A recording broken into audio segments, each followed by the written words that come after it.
Pues vamos a seguir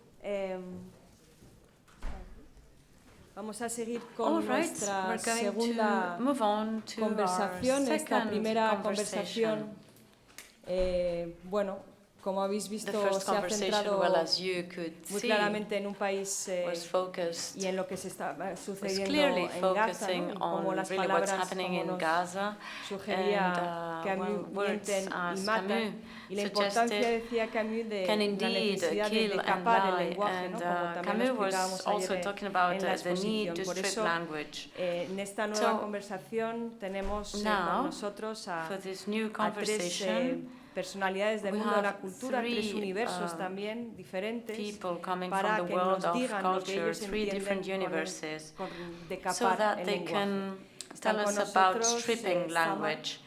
We will have Samar Yazbek amongst us. She was already here during the first edition, and I would like to welcome her for being here. And well, she's one of the finalists to this fourth award. We also have Javier Gomá, who was the president of the jury of the Mediterranis Alfredo Camus Awards, and he's the director of the Juan March Foundation, and he will tell us about what he understands by stripping language. And then Alfredo Jaar, also invited by us in 2019, and he's also one of the finalists of this fourth award. So I'll give them the floor.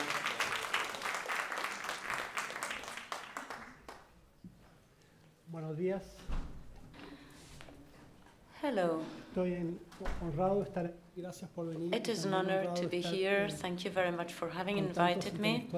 And I'm so happy to be amongst so many bright intellectuals. I'm an architect who does art. I never studied art, and this gave me an enormous freedom to make art, because I don't know what it is, so I have to make it up along the way. And for an architect, the context is everything. So as an artist, what I do is to respond to the context where I'm living. And amongst all the definitions of art, I always pick the one by Chinua Achebe, who's an Algerian writer who I had the honor to get to know personally before he passed away. He used to say that art was the attempt to try to change the order of reality that has been given. Changing the order of reality that we've been given. So how do we do that? How can we change the order of reality? I do not know. I haven't got a clue, but that is why I am an artist. And each of my works is an attempt, a desperate attempt to try to change the order of reality. This horrible reality that we're living in.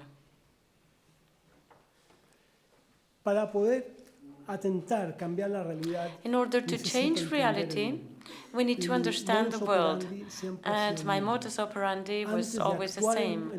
Before acting upon the world, I need to understand the world. And that's why my work requires a very profound research on the current world.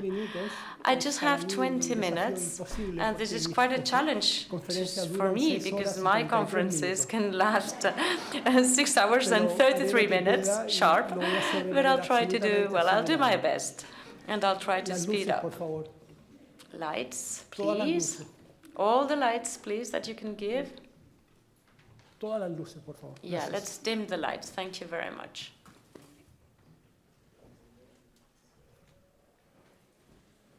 Hace unos pocos años, la Unión Europea, so a few years ago, the European Union, to everybody's surprise, received the Nobel Prize of Peace. Aquí está el señor Barroso.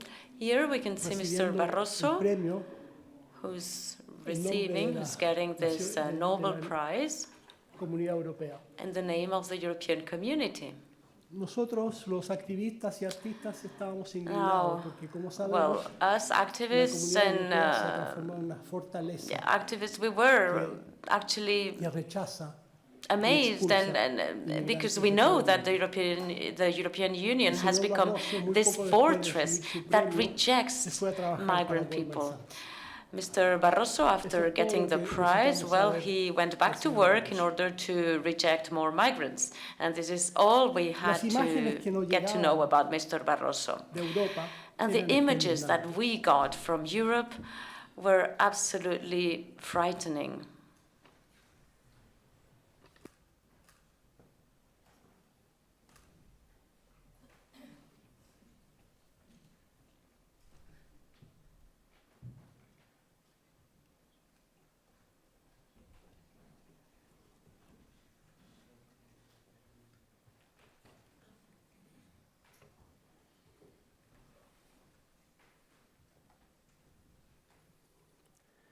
Aquí estamos en Lampedusa. So this is Lampedusa. This is this Italian island that has become a prison. It's an outdoors prison. It hosts 25,000 migrants who are there to wait that Europe can be generous enough to get them to enter. So 15 to 20 million migrants coming to Europe and systematically and barbarically rejected by the European Union, in spite of the fact that they represent 0.0003% of the population.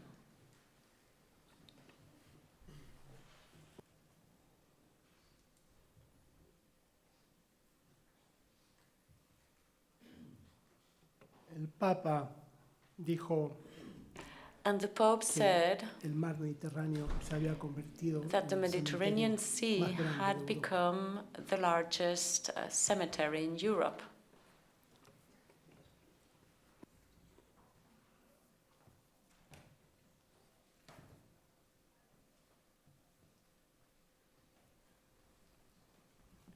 Esto es una intervención pública de una ONG turca que hizo esta. And this is a public intervention by a Turkish NGO which made this impressive installation in the Mediterranean Sea as a tribute to all the lives that were lost. Esta supuesta nueva crisis de inmigración pasó. So this allegedly migration crisis happened many years ago, and it was invisible to all of us until the moment where we could see that photograph that traveled around the world. So this is the image that made the problem visible. This image is made of it's made up of 5 sequences. So we discovered that this is a 3-year-old boy, Alan Kurdi, from Syria, from Kurdish Syria, and he died with his mother, his brother, and with 30 other people in the boat. Only the father would survive. They were coming from a Syrian Kurdish city called Kobani. And these are the sequences of the image that changed the history, because it really changed this wrongly ill-called crisis of migration. And this is the father of Alan Kurdi. Here he's standing in front of his house in Kobani, a house that has been destroyed. The entire city has been destroyed. Well, a great percentage of the country has been destroyed. And that's why there is so much migration coming from Syria. This is an image that ended up at the cover of The Independent, this journal in London. And of course, it also was disseminated to tens and thousands of different journals during that weekend. And suddenly, thanks to Alan Kurdi, we become aware of this crisis.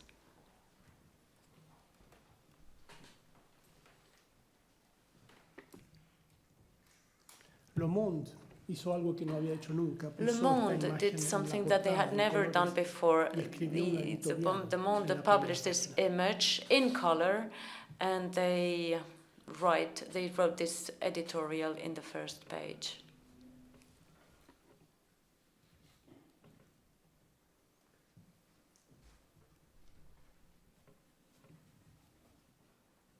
La Stampa de Torino tenía La Stampa from Torino wrote a beautiful and poetic article about this, which was entitled "The Beach Where Europe Dies."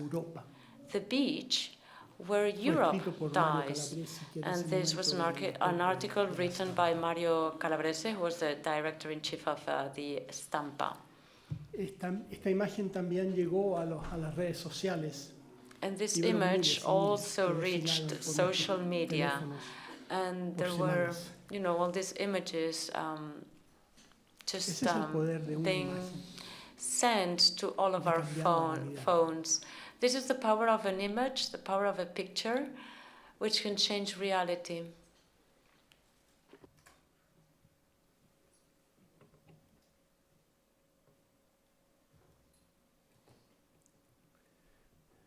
Este tweet dice, and this is a tweet saying, y ahora es tiempo de despertarnos. We were dormant and now it's time to wake up. Se fascinaron por esta imagen.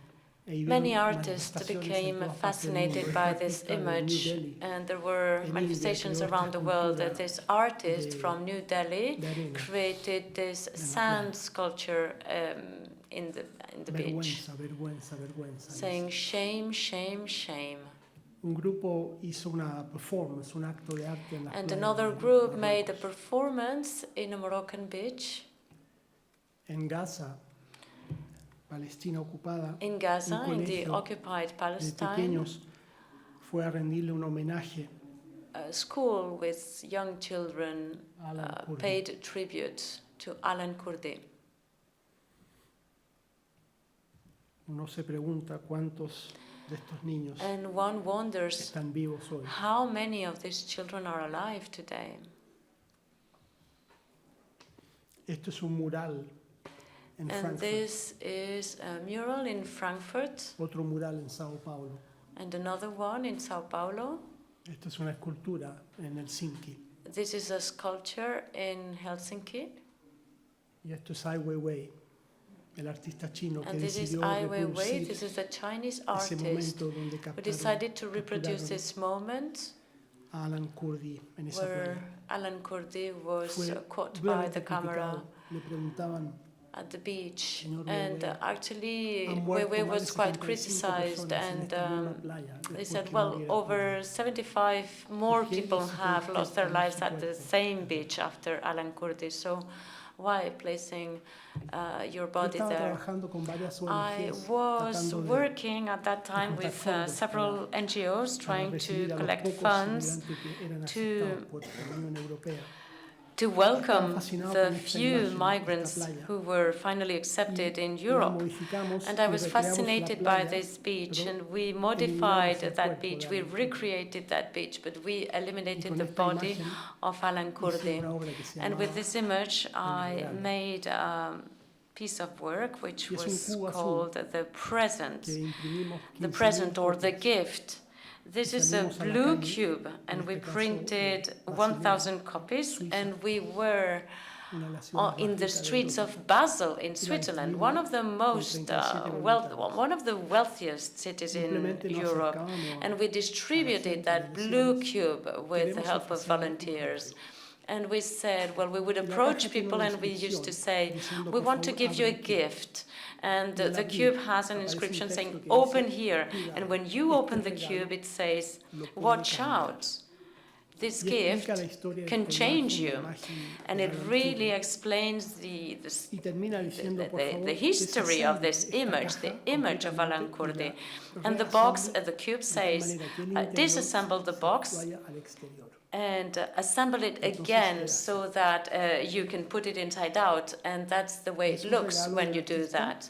And this is a gift of an artist to 15,000 people to remember this moment of crisis. And at the back of the house, there's information about this NGO, this very recent NGO called MOAS, Migrant Offshore Aid Station. Y lo que me interesó por MOAS, y por eso quería juntar fondos para ello. I was interested in MOAS, and that's why I wanted to collect funds for them, because they made a huge work, such a magnificent work, and they work with the problematic legislation in Europe that forbids anybody to provide aid to any boat that is in danger. If you're approaching a boat that is in danger, carrying people, then you're accused of human trafficking. So this is just so problematic, of course, because, well, you cannot give any kind of help. So what MOAS does, well, they have drones, not the drones that kill, not the killing drones that have killed thousands of people. In this case, the drones are there to watch the Mediterranean Sea. And whenever there is a sign of a boat sinking, this drone sends information to Rome, and they ask for permission to take action. And then the permission can be given, and then the boats from MOAS can approach the boat sinking so that they can help migrants.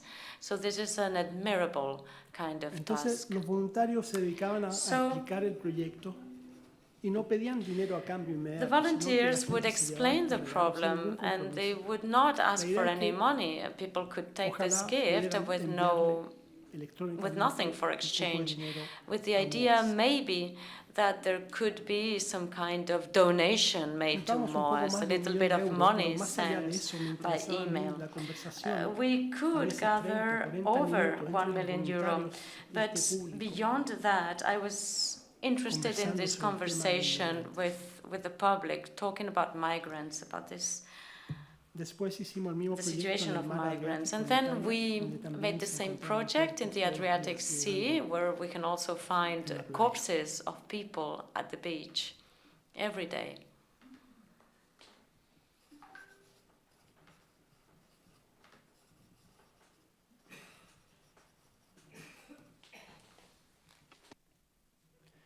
Estos refugiados, and these are the 15 to 18 million refugees who were displaced, and they're now in 3 different countries, in Turkey, Jordan, and Lebanon. And these are the refugees camps that are financed by the European community with millions of dollars, because the European community wants to keep them far away, and that's why they prefer to give that money over there instead of having migrants here.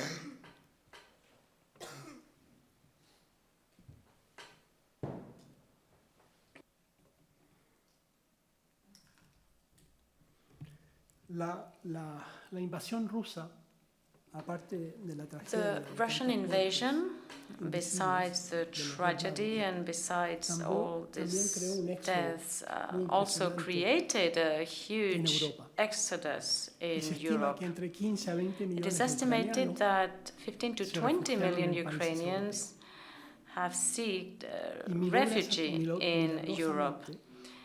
And by miracle, at that moment, Europe opened the gate, opened their arms to welcome those migrants. Incluso Bruselas cambió la ley permitiéndole a estos inmigrantes. Brussels would even change the legislation and would allow these migrants to work in these countries, in European countries, for 3 years since their arrival without any kind of documents. So this is like the dignified treatment that any human being would deserve. But of course, not all migrants are the same. So then I'm wondering, these 18 million migrants who were rejected by Europe in spite of having endured this displacement, and these people who are living now in these refugee camps in Lebanon, Jordan, Turkey, you know, when they read the news, when they see what is going on, when they see that Europe is opening its arms to accept Ukrainian people, well, I wonder why. And one wonders why. And this should be the question that we think of all the time, because they were rejected, but other people are accepted, and they're just witnessing this. So, with Ukrainians, we have 120 million refugees around the world, and according to the World Bank, to its report, it is estimated that there will be 500 million people, refugees, in the world by 2050. The city of Munich invited me last year to develop a project of contemporary art at their Pinakothek. Munich is a beautiful city, but it is the capital of Bayern, which is the most neo-Nazi state in Germany. And it's very frequent to find this kind of demonstrations and events, Nazi events, in Munich and in the entire region. It's thousands of people asking for migrants to be expelled from Europe and asking for the borders to be closed. And they even ask to leave the European community.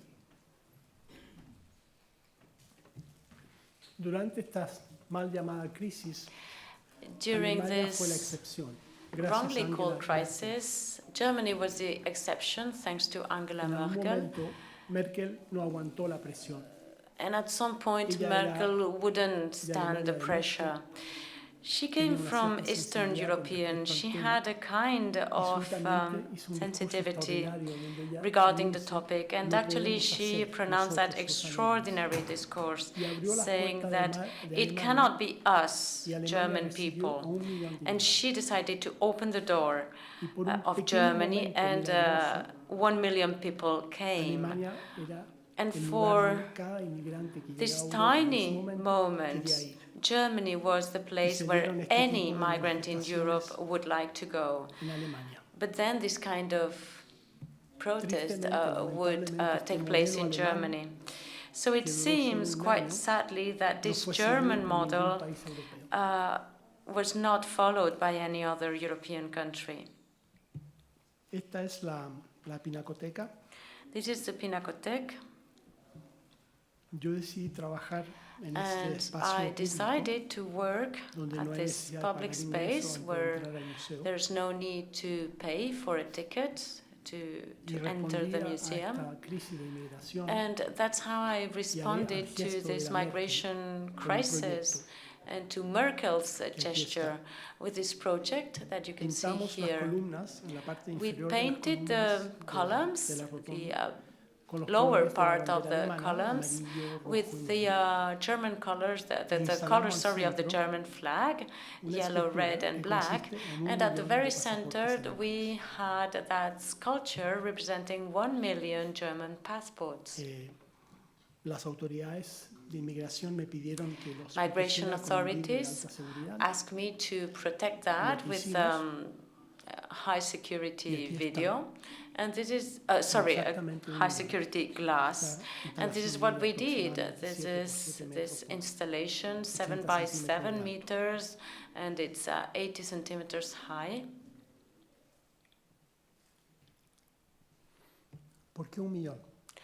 Why 1 million? Actually, this million passports refers to 2 million. The first million is that generous gesture by Angela Merkel, who decides to welcome 1 million migrants in Germany. But 2 years later, there were elections in Germany, and 1 million voters of the CDU, which is Merkel's party, abandoned the party and voted for AfD, the neo-Nazi party, and she lost the elections. So with this project, I am asking German people, in what kind of Germany do you want to live? Do you want to live in the generous Germany of the 1 million migrants accepted, or in the Germany that allowed those million voters of the CDU to vote for this extremist party that allows that today there are over 100 representatives of this neo-Nazi party at the Bundestag. 1 million of German passports.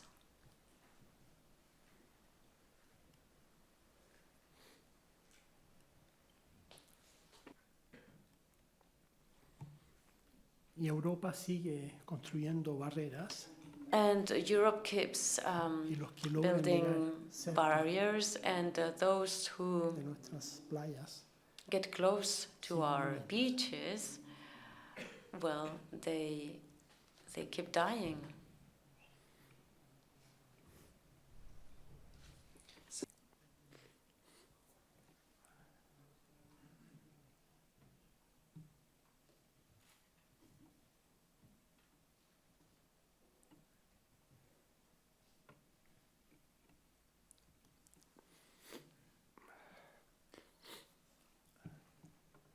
El 6 de abril de 1994, on the 7th of April, 1994, that is 30 years ago, el presidente de Ruanda, the airplane that was carrying the president of Rwanda and Burundi was demolished, and this was the sign to start the genocide. En ese genocidio, murieron 1 millón de personas. That genocide killed 1 million people in less than 100 days. This is Newsweek. This is the magazine that week after week ignores what is going on in Rwanda. And here we're talking already about 300,000, 400,000, 500,000 deaths. 700,000 deaths.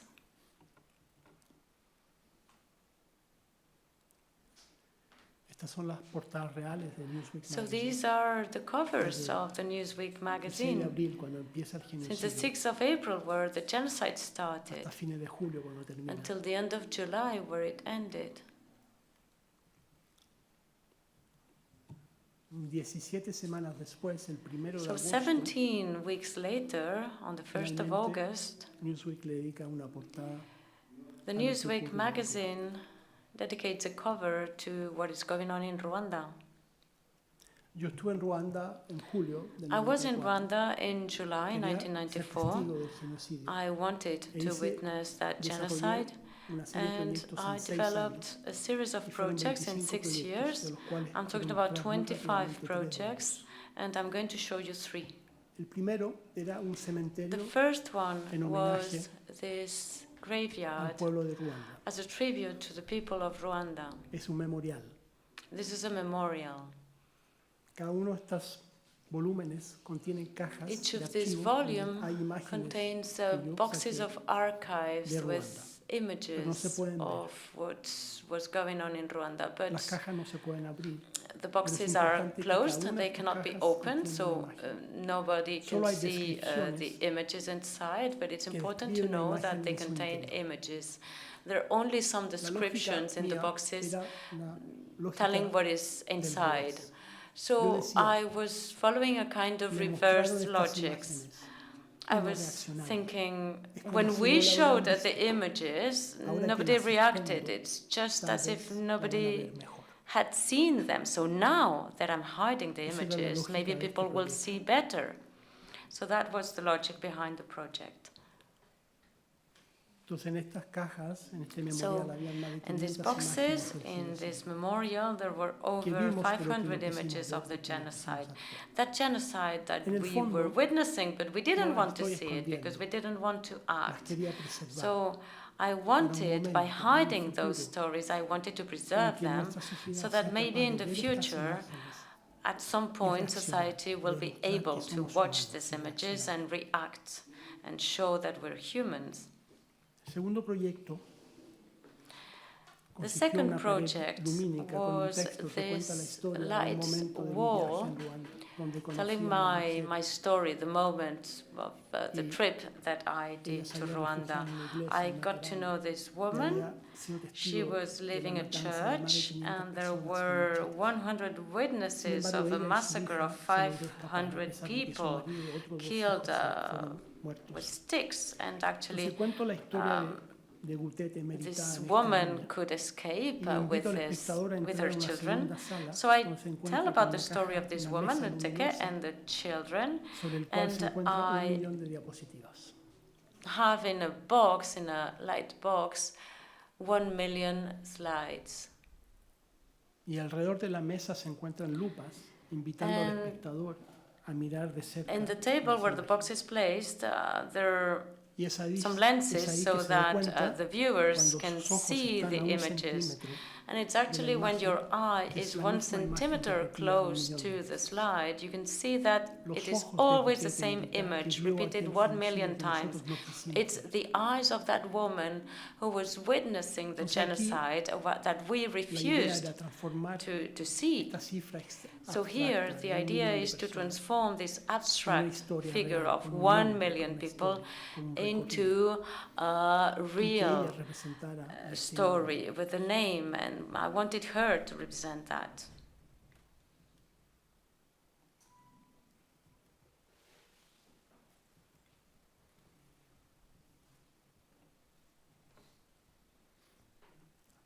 And these are then the eyes of Gutete Merita. And the third project in Rwanda is called 6 Seconds, and it's the following. It's a light box with a not well-focused image. In Rwanda, well, I visited a refugee camp, and I was told about this girl who had witnessed the death of her parents, who were beaten to death. So I approached the girl, and well, she's not very well, and actually I cannot even ask her the first question, and she just turns and leaves. And I have this camera, and I take a picture of her, and this is what I get. And it's not well focused, and it's blurred. So when I created my project around Rwanda, I was always thinking about this blurry image. But as an architect, you know, when I like precision, I like accuracy, so I cannot accept this blurry image because it's not well focused. And one day, in the year 2000, that is 6 years after having been in Rwanda and having developed the project, I somehow see the light, and I tell myself, Alfredo, was the most important picture of your project. This is the most important image, and it's especially because it is blurry, because it is not focused, because you cannot explain to other people what was going on in Rwanda. You're an intermediary, but you're a failed intermediary, because, you know, all those intellectuals, writers, journalists were trying to convey what was going on in Rwanda are failing to do so, because it's impossible to convey the reality of what was going on. So actually this image has much more to say than any other image, and it's precisely because it is blurred.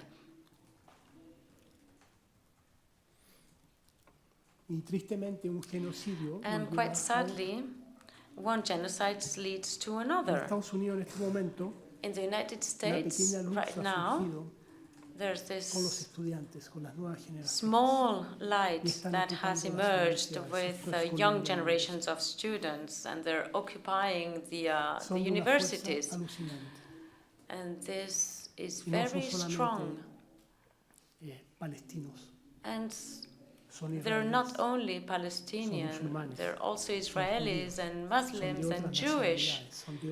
They belong to other nationalities, other religions. It's all the new generation which is rebelling against this massacre happening en vivo en nuestros teléfonos y en nuestros This is the massacre that we're seeing developed in our phones on a daily basis, in real time. So this rebellion is a rebellion against this apartheid, about this occupation that has been there for 65 years. And also because all universities in Gaza have been destroyed. And this is the destruction of the 12th and last university there.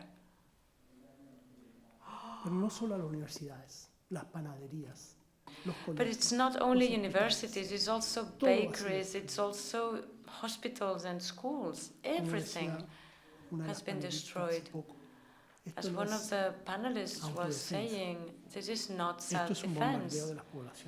This is the bombing of civil population. This is destruction. I was invited in November to participate in what is being projected by the jumbo screen at Piccadilly Circus. This is a screen that advertises different things 24/7. My first intention was to say, curfew, rejected, stop the genocide. But all my attempts to project anything referring to the genocide in Gaza were not valid. None of my attempts were accepted. It was not permitted. There is censorship, and censorship has invaded the culture in the Western world, especially in Europe and the States. So I had two options. I could give up the project, or I could try to rescue it with something else, with words. The space that I was given was a space of 3 minutes at night, at 11:38 at night, during the entire month of November 2023. And this is actually what I decided to do. This is the title of a poet by an American author, and she is a poet where she states reality. And she says that I'm almost being destroyed, and it's Adrienne Rich, and tonight poetry doesn't help me. So such a negative sentence, in my opinion, such a negative sentence has something positive, because she says, well, tonight poetry is not helping, but maybe it will help tomorrow. So for an entire month, every day at 8:33 p.m., the advertisements by Coca-Cola and Samsung and other commodities would stop, and the screen would go blank, and then silence would be made, and then the following sentence would appear. Tonight's poetry doesn't help.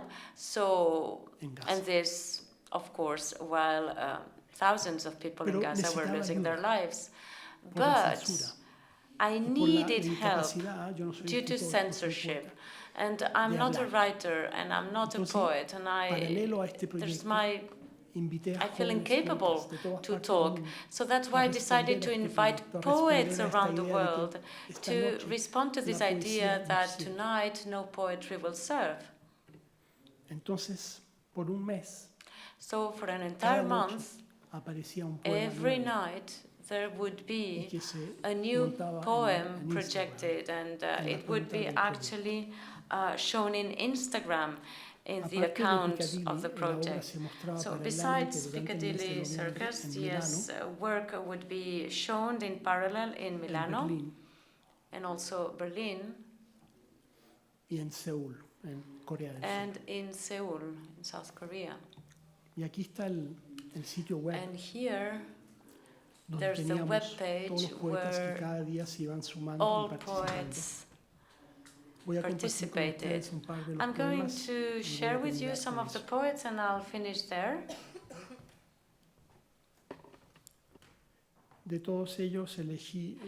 I've chosen the poetry by Joseph Aladarko and Hala Alian. y a Hachesino. And also Espero tener sonido. Hachesino. No, no hay sonido. There's no sound. ¿Hay alguna manera de tener sonido? Is there any way we could have sound? ¿Ahora? Yeah, no.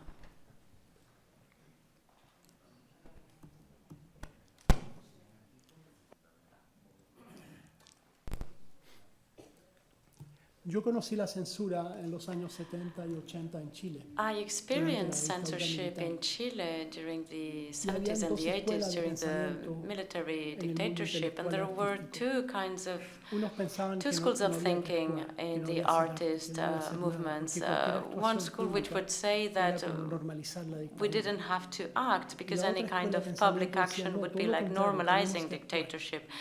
On the other side, other people said, actually, we need to act, we need to raise our voices, and we need to say where the line is. And I decided to choose that path and to get to action and to decide that what we were going to say wouldn't be intercepted by the military censorship.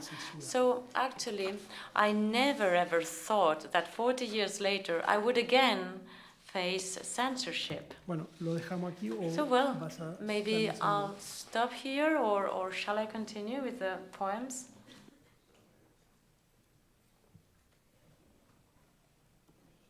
Hi.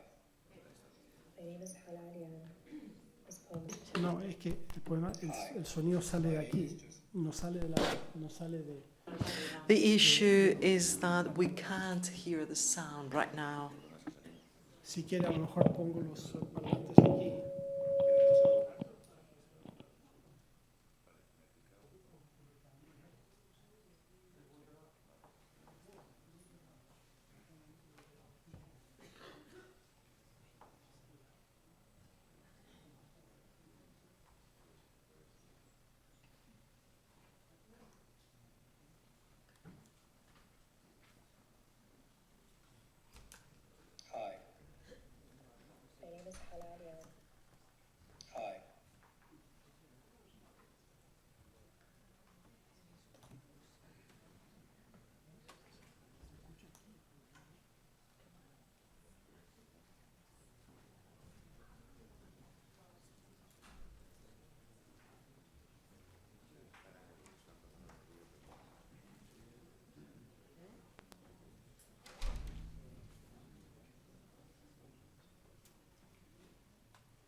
Hi, my name is Joseph Iwadaka, and I've been invited by Alfredo Jaar and Circa to read one of my poems. The poem is titled Deadlines. It reads, in shadows cast by towering walls, a symphony of silence reigns. In lands where borders scar the earth, where dreams are bound by lines, oppression whispers through the air. But alas, I have deadlines. In Myanmar's troubled heart, where freedom's flicker primes, the Rohingyas' silent plea breaks through the muted chimes. The world averts its gaze again, but alas, I have deadlines.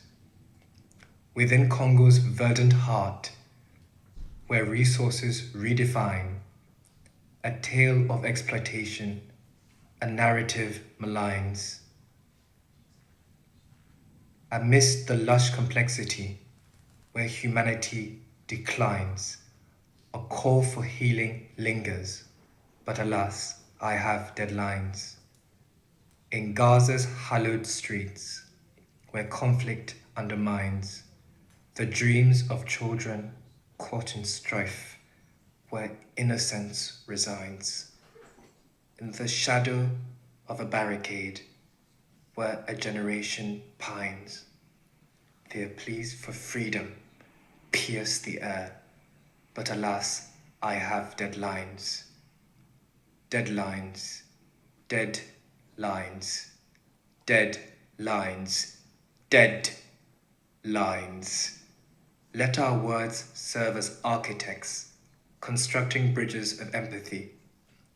Let us shine a light in the shadows, allowing truth to permeate. Let us draw a line on the dead counted.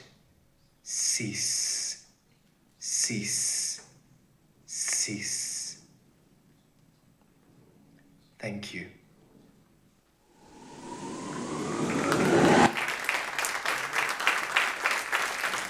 My name is Kalalian. This poem is called Revision.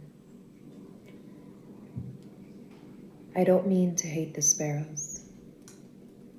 I don't mean to close my eyes and see fire, a flood of concrete leaflets the size of grotesque snow. I don't mean to rehearse evacuation that isn't mine to rehearse.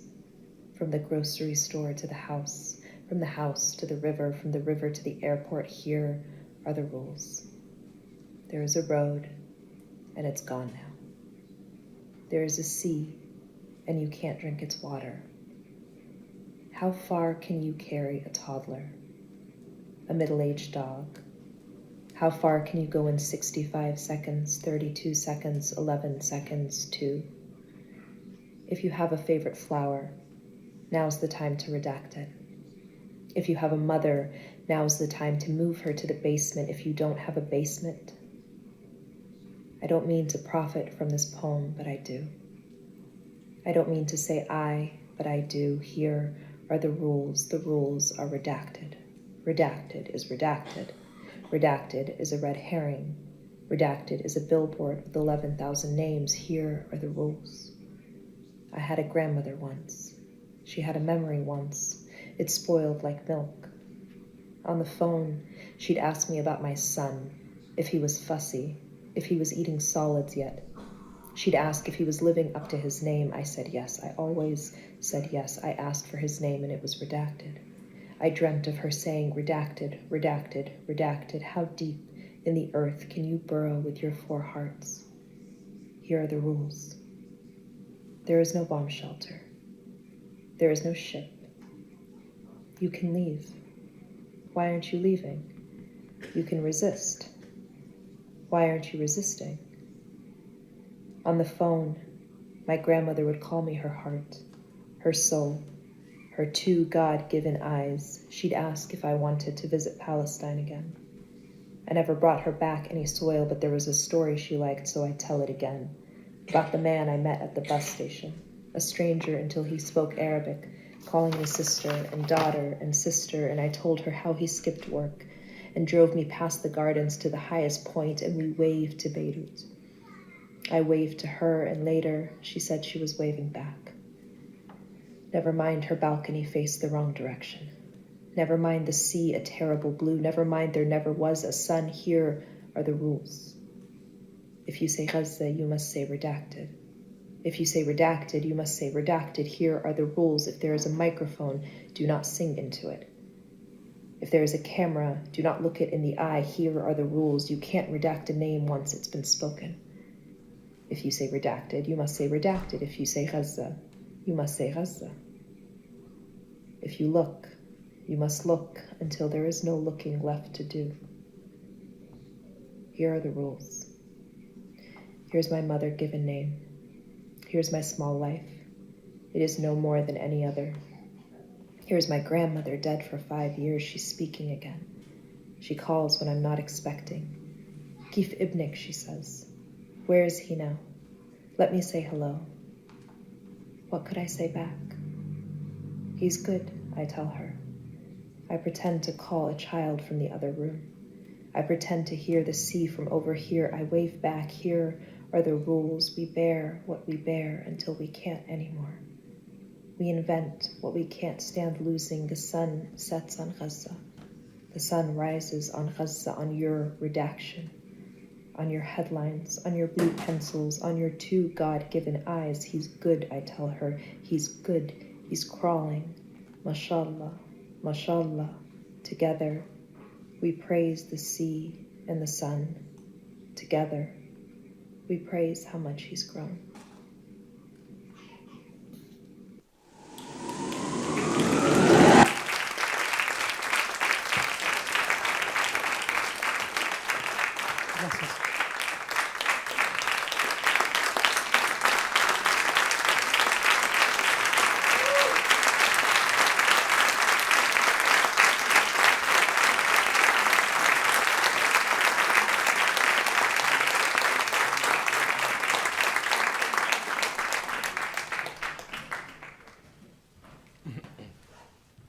Muy buenas tardes. Soy Javier Gomá. Hemos acordado que hablo yo y we agreed that I will start and then Samar. I will do so a little bit faster so that we can respect the next speaker's turns. We are gathered here thanks to the title, Rethinking the World, removing layers and layers of our understanding. This is due to each generation rethinking the world. And I think of the metaphor that we all experience at least once per year when we start smelling the fragrances of flowers and we say, one more year, here's the spring. And it's true that the spring is here again, but there's a substantial change happening with respect to last year's spring. And this important change is that we are 1 year older.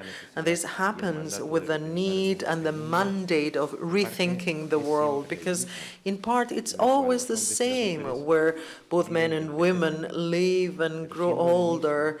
But being the same, there's a factor, time, which makes us to rethink again how and what the world is. This is why I like to think of science versus literature, thinking what's always been thought. The truth of science, the now, is the experiment, the lab where it resides. I wonder the truth of the literary world that is going to help us rethink the world. The experiment, the world, the lab of the world is not the empiric verification or the experiment, given the fact that no one has empirically analyzed Tolstoy, Dante, Cervantes, or Plato, but the empirical world of the language comes from the slow consensus of certain pieces, certain works, given their beauty and dignity, gain over time, and which allow us to understand and rethink our world. When we think about thinking, oftentimes talk about philosophy. Hegel said that something not far from Camus' thought. Philosophy, he said, is regaining your own world through thought. Regaining your aura, your world, this spring where you are a year older, through thought. But please allow me to change slightly Hegel, he would disagree, which says that in reality, philosophy as the bigger, sort of broader conscience of thought is not patrimony or owned by a group of people writing books about it. Philosophy belongs to every single human being who live and grow older in this world, because we're living in a weird planet where both men and women have a dignity at origin, but we are forced at the greatest crime against it. It's being body-led, or we are future corpses, this material aspect of our nature. It's very hard to answer to this question, being forced towards death. If we get hold of this glass, for example, something as simple as that, that act is not a pure act. A glass is necessarily something that has been interpreted. Men and women do not perceive pure states. We perceive through the interpretation of things. Greek was looking outside, looking at the starlit skies, because he was seeing the breast milk of Hercules when he was a baby, and this is how the Milky Way was named and was coined. So we cannot live without interpretation of things, of realities, and it is genuinely philosophical. All men and women around the world are natively philosophers. And it is true that in the same way we cannot live without interpretation, we are always insufficient philosophers. We lack all the pieces for the puzzle. We are trying as toddlers. So anyone who helps us to add a new piece of this puzzle that is incomplete will be welcome. This is when it makes sense, I believe, the function of such weird minority individuals and errant individuals who write books on philosophical issues. And according to what I said before, they wouldn't have any other bigger or major goal than to help with their books so that all persons who are genuinely philosophers and insufficient philosophers, thanks to such books written by these eccentric authors, authors of philosophical books, could contribute to rethink the world and to make life a place a little bit more dignified and worthwhile, with an aware and more beautiful and more structured and refined, less vulgar interpretation of life. And now, the concept of censoring, mentioned also by Camus in his work,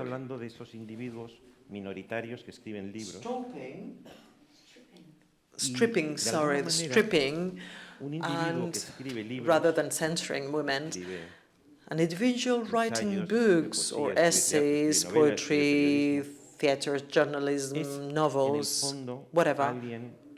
At the end of the day, he or she is someone coining or creating meaning in words. None of the words I'm using right now have been invented or coined by me.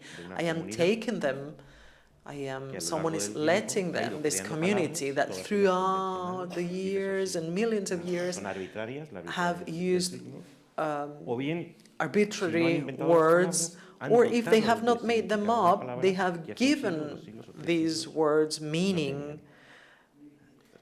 That, I've always been aware that the task of a writer is always either to make up words, to coin words, or give them new meanings, or inventing metaphors, which are interpretations of the world. Thanks to them, you invite the normal citizen so that he or she can also interpret the world. When I wrote Dignity, my piece, being aware of the importance of this group of meanings and words, I added mine. They are around 30. Imitation, example, exemplarity, model, prototype, mortality, individuality, state ethics and aesthetic, life experience, universal, concrete, common networks, finitude, theater, dignity, vulgarity, make a living, normality, emancipation, culture, enthusiasm, ideals, sublime, systemalism, experience, hope, necessary but impossible, hidden, prorogued mortality, imagine of life, Since I published Kidnapped by the Muses, etc., etc., I have added some more sentences or words to this list. So a way of stripping language, removing these greasy, extra, unnecessary layers to language, is removing ourselves of those words, old metaphors having lost meaning, which don't help us reinterpret the world, and to suggest new words, meanings, and metaphors with the aim of having made the right choice, having used the right words so that they can be used in the future, and hopefully, maybe in the future generations will use them. This is the ideal of the writer, so that the men and women of the future in 20, 60 years' time can interpret their life better, so that their life is dignified and it's worthwhile being lived. It's not about Adam in paradise, according to Genesis, and the musician Bob Dylan said, putting things, names, as if we were naming things for the first time, as if we ever were the first ones.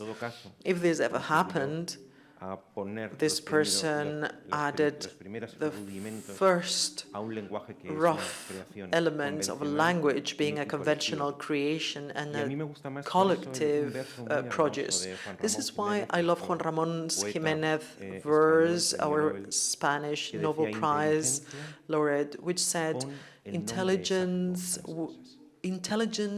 gives, put the exact name to things.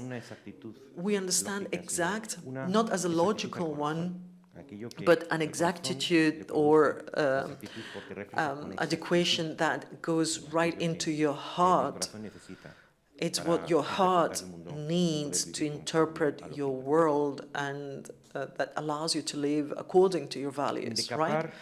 So stripping language is an idea that Camus offered, but I would like to go slightly forward before I finish. Sometimes striping not so much language or a language, but the whole idea of language as a communication tool in the theory of thought, philosophical thought, since pre-Socratic down to postmodernity, has been a privileged tool to interpret the world that has helped us understand the world. And language is beautiful, it's really useful, that sometimes gives wings to our heart so that we can reach a haven, it has an issue because it's an abstract universal in philosophy. In language, I cannot say this glass because the word glass is always an abstract. I need to use deictic, this glass.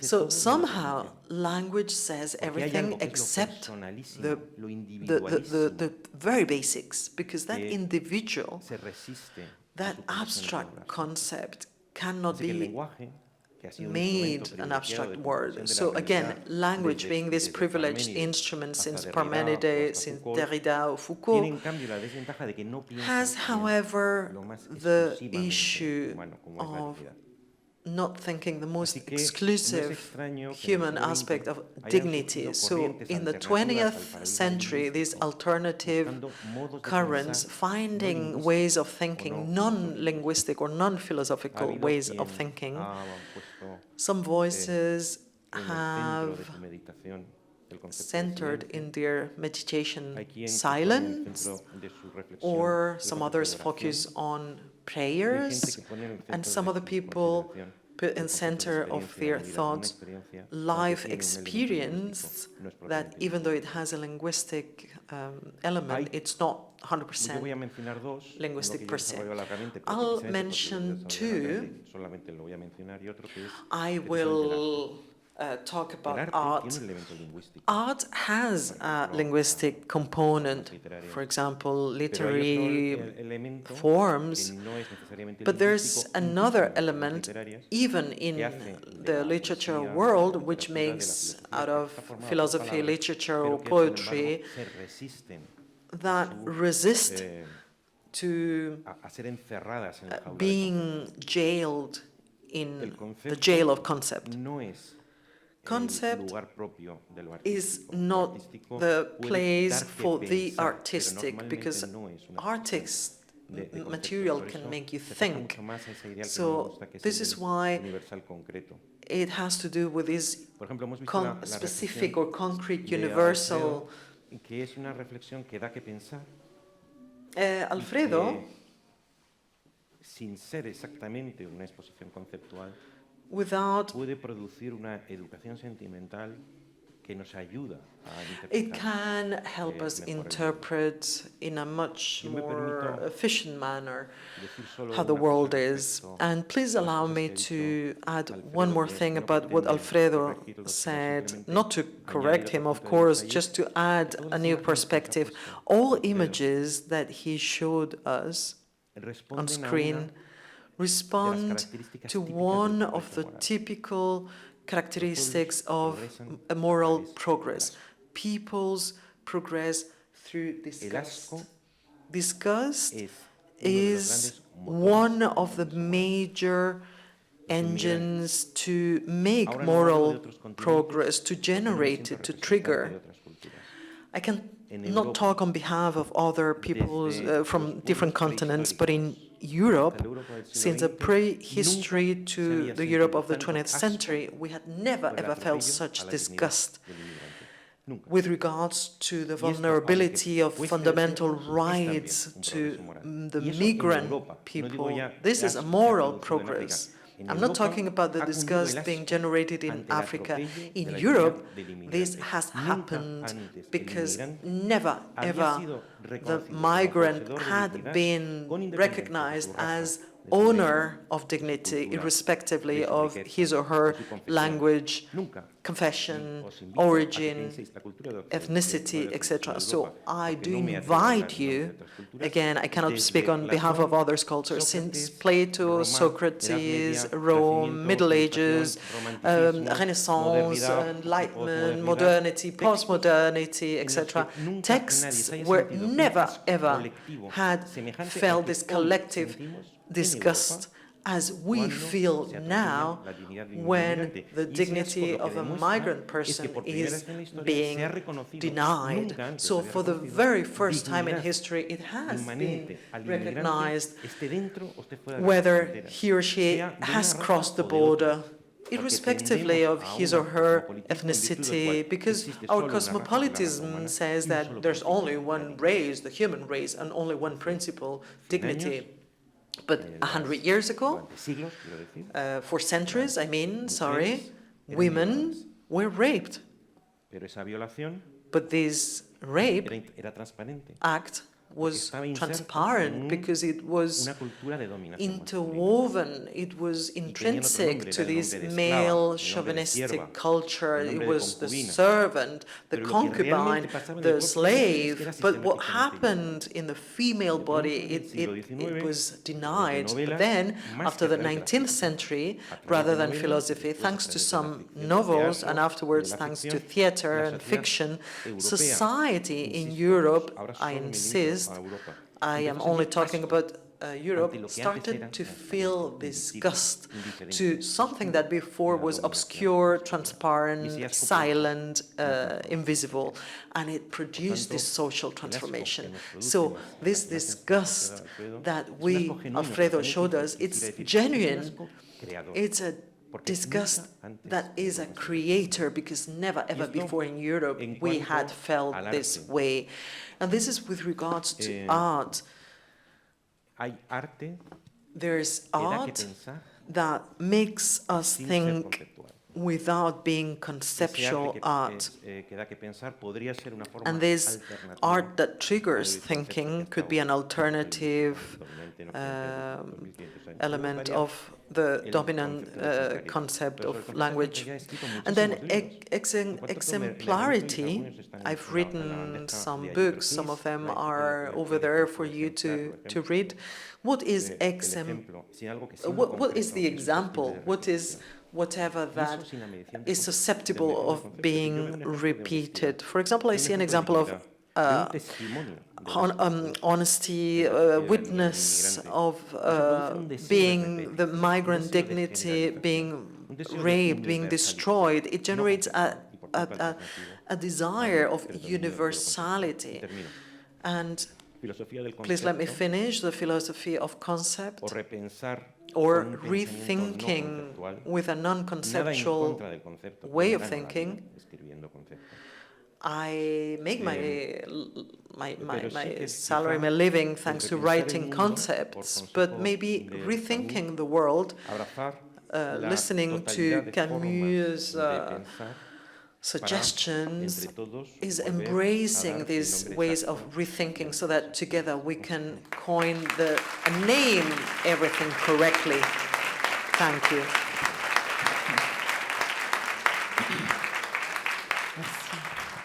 Je ne sais pas si on a le temps pour continuer ou parler un petit peu. I don't know if we have time to continue a little bit.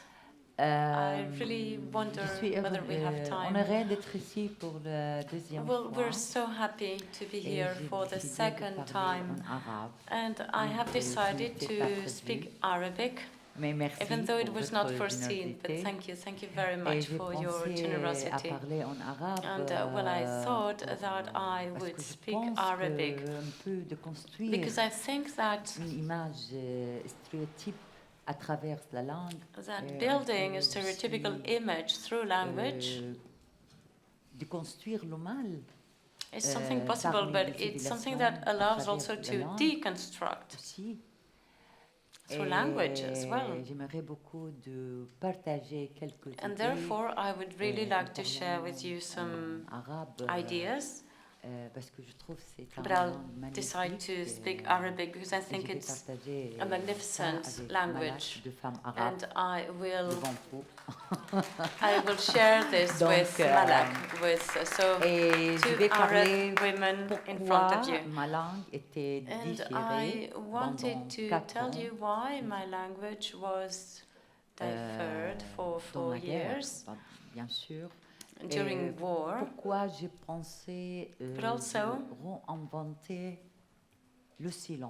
why I wanted to think about reinventing silence in order to confront this monstrous world. And I have talked about my experience as a journalist, as an author, as an activist. So now I'll shift to Arabic, which has wonderful musicality. بدي أحكي كيف تنقلت بلغتي بين اللغة الصحفية والروائية والسياسية بتوثيق المجازر.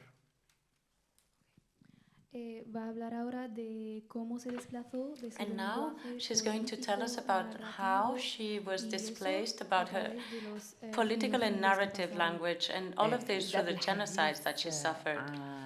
استخدام الكلمات بالتعبير عن الألم. And she will start using the words to express pain and suffering. زميلي حكى عن إيلان، فأنا بدي أحكي لكم تجربة عشتها بريف إدلب سنة 2013.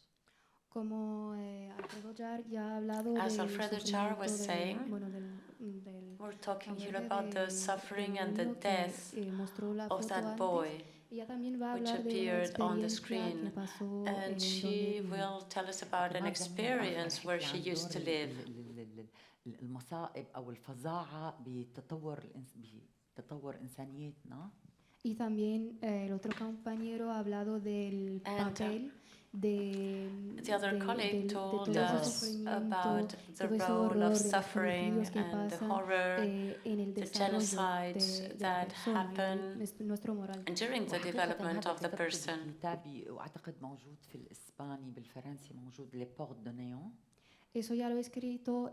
Actually, this was described in the book Le Port de Néant. في قرية سراقب لما سقط فوقنا 20 صاروخ بلا توقف. Estaban antes en su aldea en 2013. They were in 2013. She was in her town where lots of bombs fell and there were lots of explosions. Permanent explosions. ودخلنا أحد المستشفيات لإنقاذ الجرحى. Ella estaba allí y tenía que entrar and al she hospital was there and para she had to salvar a go to los hospital heridos. to save the wounded. وأنا أعتبر نفسي فنانة. Ella se considera novelista y artista. She considers Pero she's a novelist, but of course she was committed to this war. She had to take part in it. She felt she was part of it. لأنه أنا رأيت طفل جميل جدا. Quiero hablar de la belleza y el horror, porque ha visto She un wants to niño speak que es muy about guapo, muy bello. beauty and horror because she saw a boy which was so handsome. Este niño tenía como un hueco como negro en la mitad de su pecho. A hole, a black hole in his chest.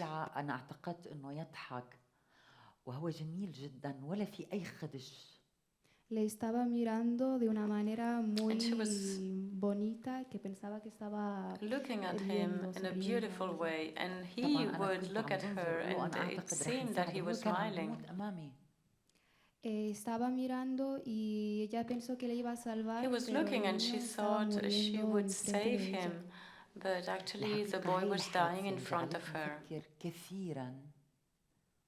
Este accidente le hizo pensar mucho. This accident made her think. Porque necesitamos la belleza del arte y de la poesía. And she thought, why we need the beauty of art and poetry. Aunque, bueno, mientras estamos dentro del horror. While we're witnessing horror. Dentro del horror. فكنت بدل أن أستخدم اللغة الصحفية اللي اعتدت أن أنشر مقالاتي فيها قررت أن أكتب كتاب شعري. Entonces, en vez de escribir un artículo como siempre hace, ha decidido escribir un libro poético.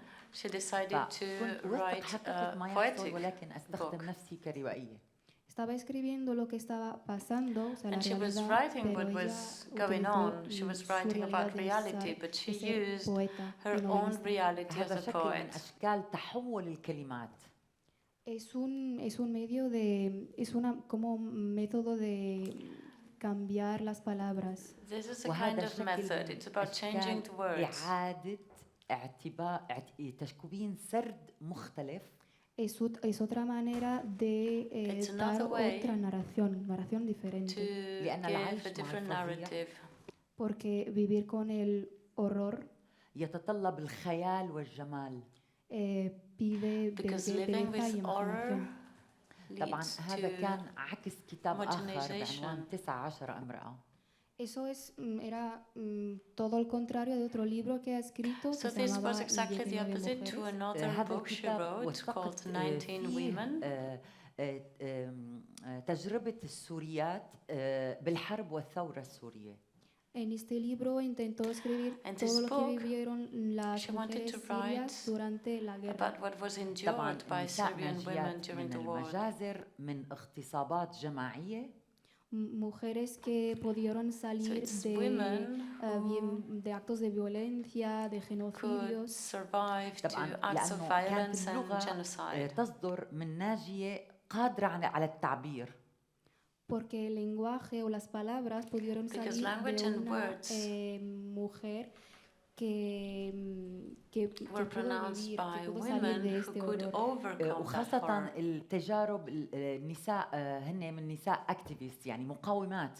Sobre todo cuando vienen de mujeres activistas. When we're talking about activist women. لغة مجردة أنا بسميها سميتها وقتها لغة الملح، هي اختراع بالنسبة لي. Bueno, que le escribió en un lenguaje And she wrote this in a neutral language.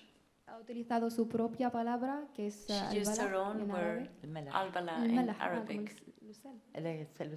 Bueno, las palabras del sal. لا أصلاً هي بكل شيء هي دايب يعني أنت مثلاً أمام امرأة عم تشرح لك هي كيف دخلوا جنود واغتصبوا كل عائلتها وقتلوهم، فهي ما في كلمة أخرى. Es la única palabra que puede utilizar porque cuando una mujer te está contando lo que pasó cuando entraron en el ejército y violaron a las mujeres. أو أتحدث مثلاً عن كيف النساء عاشوا في السجون نظام بشار الأسد. O como las mujeres vivían antes en el sistema de prisión de Bashar al-Assad. عندما تقول امرأة أنه أنا كنت أتعرض للاغتصاب من الجندي الذي يحمي بلدي.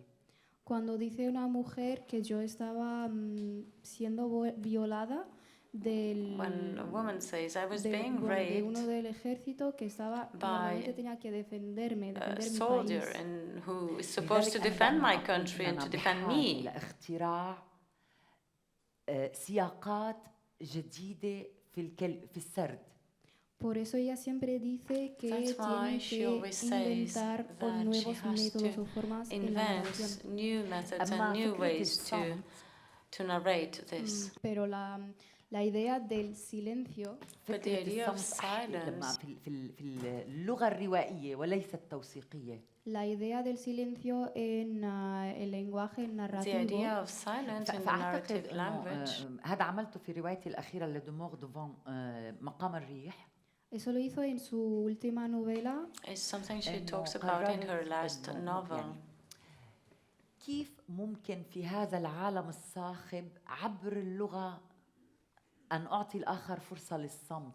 Se preguntó cómo puedo en este mundo que está siempre que todo el mundo habla, cómo puedo dar la oportunidad, cómo puedo dar a otra persona la oportunidad to another person the opportunity of silence. هذا العالم في ضجيج كبير بحاجة صمت بمعنى التأمل الرؤية.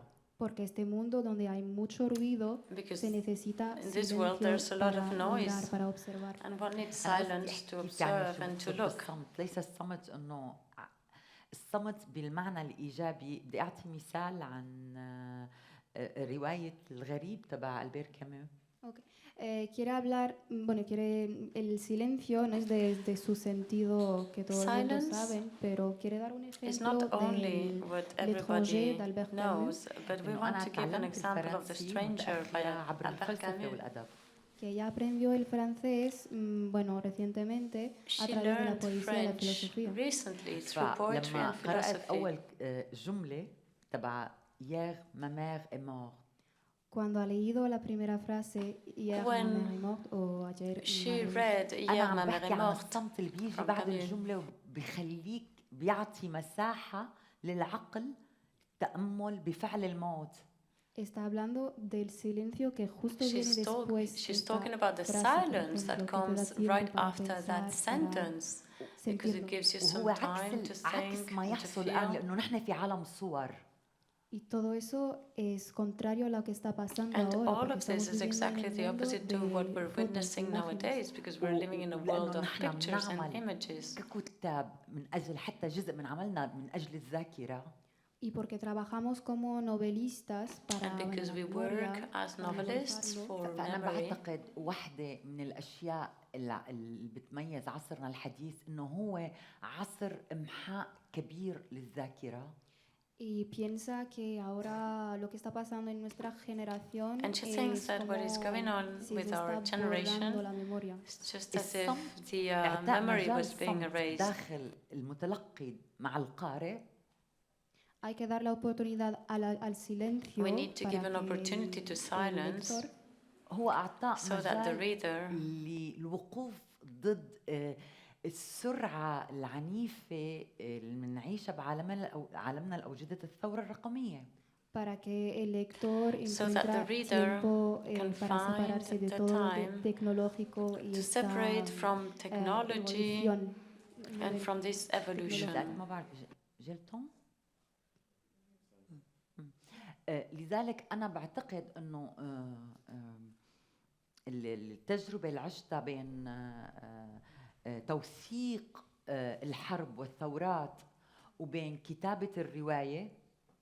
Por eso piensa que lo que está haciendo entre escribir lo que está pasando en la guerra y escribir la novela منطق الكتابة الجديدة يخضع لديالكتيك مرعب الآن. Le deja pensar que makes her think يعني منطق الكتابة الجديدة يعني في مواد قادم. Okay. Le deja pensar que el método de pensar ahora mismo deja espacio que algo está viniendo, viene algo right más. Now also allows to think that something's about to come up. نعيش ننتظر عصر الظلمات. Se siente muy pesimista y que nos está esperando. She feels very pessimistic and she feels that the world is quite gloomy. Sin hacer, defenderse con las palabras. So if we cannot defend ourselves with words, it's a world where we cannot defend, it's a world with no action. So she thinks that we're going towards a human destruction. Por eso sigue pensando en la fuerza de la poesía y la fuerza de las palabras. And the strength of the words. Merci beaucoup. I think it's enough. Thank you very much. Thank you. Thank you.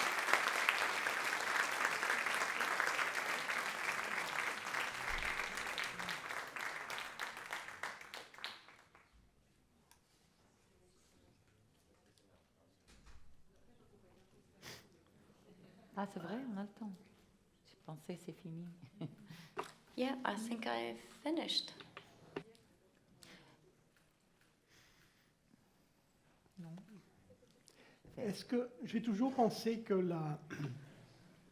la réalité est beaucoup plus forte que la fiction? I always thought that reality donc, is comment stronger tu as passé de ta fiction à la réalité? Est-ce que tu es retourné vers la fiction ou tu es resté dans la fiction to reality? Do you still remain in fiction? It's a very difficult question for me because it was not easy. I spent some time, but I think that it's the strength or the force of freedom and justice. I think that we need to keep going. We need to move on. We need to fight against this. So j'étais déchirée. Vous avez raison. I was j'étais déchirée. Chaque fois, j'étais every time comme I was. So, how to say this? Pas comment on dit ça. C'est le silence I really maintenant. don't know how to say. Now it's a silence. Now I need to use my silence. J'ai passé la mort et après j'ai vécu comme ça. I went through death and then I also had to live. Je ne sais pas comment on dit ça. I really do not know how to say this. Maintenant, I think now it's a silence because I really have no words to express what I feel or it's very difficult to talk about myself actually. I cannot do it because I think that I'm going to stop my work. I'm going to stop working for my victims, and this would be very, very sad for me. So j'ai pensé vraiment. C'est le seul mot qui m'arrive maintenant quand je. Now I'm thinking about this. C'est la justice. And the only word that comes to my mind is justice. Justice for other people. It's the strength of justice, the power of justice. for the others. That's it. Thank you.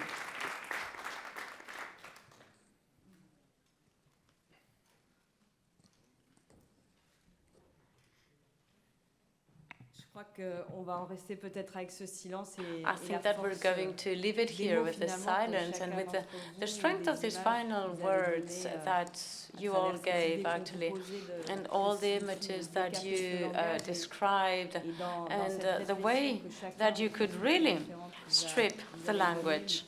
And I think that I would leave it here with this idea. Merci à vous trois. Merci.